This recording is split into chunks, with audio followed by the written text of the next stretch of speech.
আমার মতো যারা সারা বছরই জ্বর সর্দি কাশিতে ভোগে তাদের জন্য একটা মেডিসিনাল পথ্য শেয়ার করছি।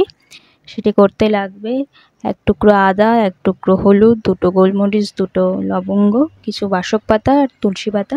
এটা আপনারা সারা বছর করেই খেতে পারেন। দেখবেন দুর্নীতিমুক্ত এবং দূষণমুক্ত থাকতে পারছেন। হাতে সময় থাকলে জিনিসগুলো শিলনোড়ায় বাটবেন আর সাথে একটি সাদা কাপ নিয়ে নেবেন যাতে পরবর্তীকালে দাগ থাকলে বোঝা যায়।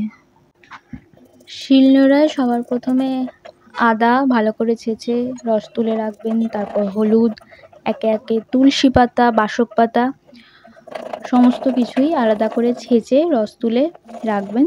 সবশেষে একটু গোলমরিচ আর লবঙ্গগুলো বেটে দিয়ে দেবেন। ভালো করে ছেঁচবেন যেন মনে হয় আপনি আপনার শত্রুকে শিলনোড়ায় পিষছেন। এতে দেখবেন আপনি মানসিকভাবে এবং শারীরিকভাবে সুস্থ বোধ করছেন।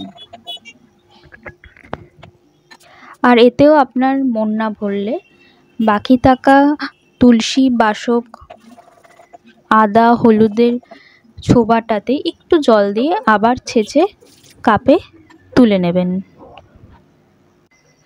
আপনার অপছন্দের হলেও সাদা কাপে সবুজ রসটা কিন্তু বেশ বানিয়েছে। এটি কিন্তু আপনার স্বাস্থ্যের জন্য ভালো। আপনার স্বাদ মতো এরপর একটু মধু মিশিয়ে নেবেন। ব্যাস, মেডিসিনাল পথ্য তৈরি। এরপর আসি চায়ে চন্দ্রিমায় নমঃ। একটি কাপে আন্দাজ মতো জল নিয়ে প্যানে দিন, তারপর গ্যাসটা জ্বালিয়ে সিমে করে রেখে দিন।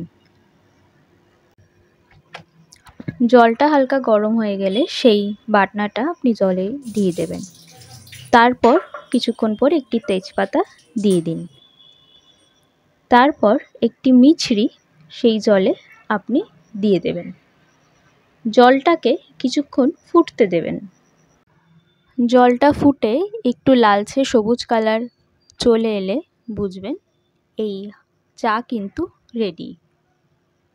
তারপর আর কি, ছাঁকনিতে ছেঁকে নিন এবং গরম গরম খান।